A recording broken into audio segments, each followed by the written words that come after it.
people-pleasing. It's a facade, a mask I wear so I don't have to bear the pain of rejection or disapproval.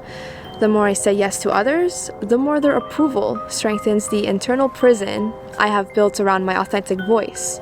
There's a saying that goes, kill them with kindness. But what if kindness was killing me? Not by other people's kindness, but by my own. It's like I've now trapped myself in a never-ending cycle where the more kindness I try to lead with, the more my authentic needs suffocated. At that point, is it really kindness when I'm pouring from an empty cup?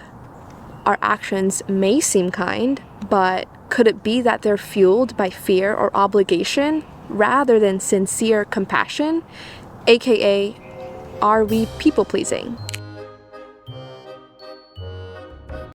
Luckily, there are ways to break out of people-pleasing while still upholding values of kindness and being supportive of the welfare and well-being of others. But before we can break free from this cycle, we need to first understand what we're dealing with. So, in this video, we will cover why we people-please, the dangers of people-pleasing, how to break free from people-pleasing, and what to expect as a recovering people-pleaser. Imagine tending a beautiful garden. This garden can represent a dream job, a relationship, or a cause that you deeply believe in. You pour your heart and soul into it, working day and night to make it flourish. At first, you'll see your dedication leading up to amazing results.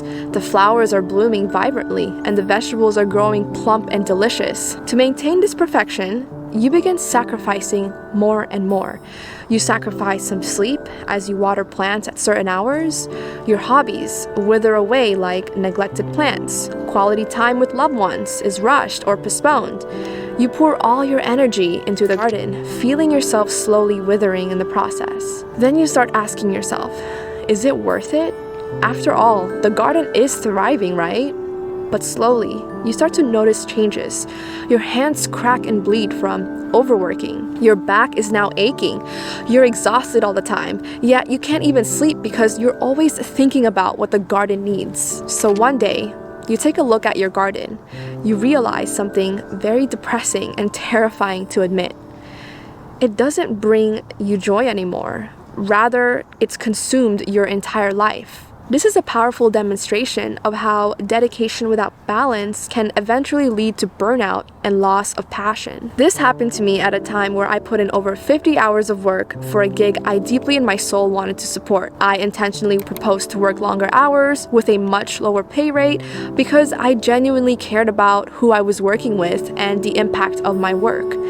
Little did I know, I was neglecting other areas of my life by obligating myself to that gig. I eventually started people-pleasing. This was not sustainable, so it had to end very abruptly. People-pleasing is a type of behavior where we prioritize the needs and desires of others over our own. While it may seem similar to genuine kindness, there is a key difference here. When we're truly kind, we're helping others without neglecting ourselves. We simply just want to make someone's life easier because we don't expect anything in return. It's out of the goodness of our heart. But with people-pleasing, we consistently sacrifice our own well-being by constantly pouring from an empty cup. So we're now crossing the line from being generous and thoughtful to neglectful of ourselves. As we dig deeper into the reasons of people-pleasing, we often find that the underlying root causes can be traced back to these fundamental issues: lack of self-worth, misunderstood concept of love, internalized shame. And these fundamental issues manifest into these variety of issues. These root causes often intertwine and reinforce each other, creating this giant web of motivations for people-pleasing behavior. In the end, it's all a misguided attempt to secure love, acceptance, and control in our lives. While it may seem like a path to harmony, it often leads to self-neglect and resentment. So when we recognize these underlying motivations, we're now taking that first step towards breaking free from this pattern.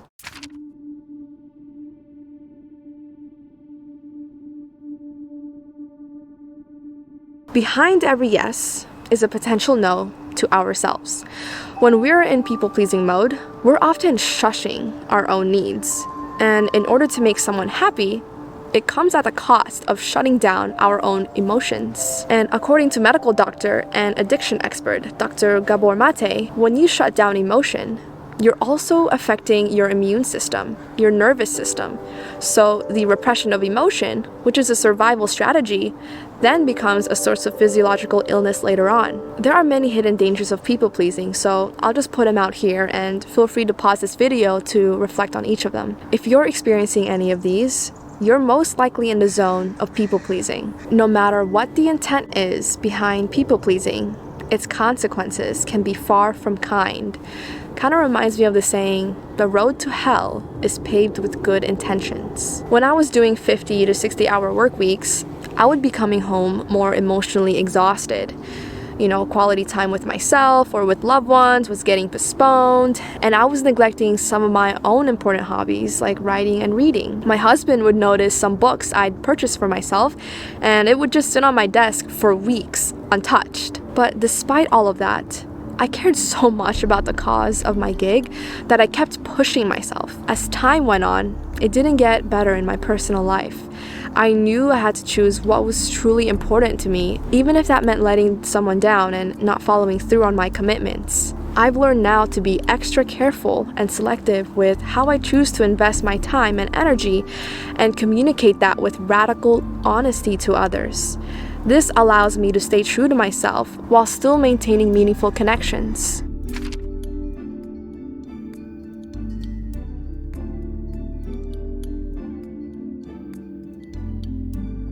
To break free from people-pleasing is a journey that one can either do independently or with a trusted loved one or professional. Here's how I would do it. I first reassess my values. What are my values, and what would my actions look like so they are in alignment with my values? Then, embracing the discomfort of saying no and asserting boundaries to other people, no matter what.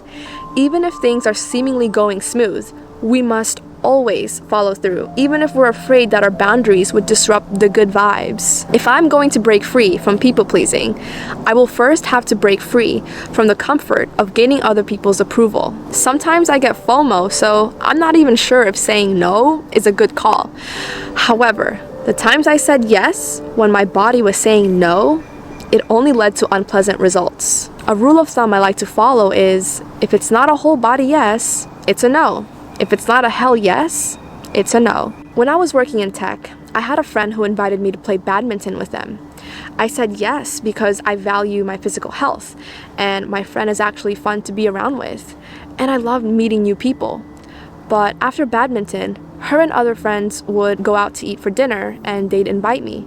At the time, I was heavily invested in the 5 a.m. club, so I was actually on a very strict regimen for bedtime. I wanted to make sure that I get up at 5 a.m. and do all these self-development practices that's taught from the book. I also held the value of saving money by not eating out on work days. The first time I got invited, I got weak and wanted to please my friend, so I said yes. During that experience, I had instant regret. I ate and wasted money on unhealthy food, stayed up late, and overall messed up my bedtime routine. I was so frustrated in my lack of willpower to say no, so I journaled about it.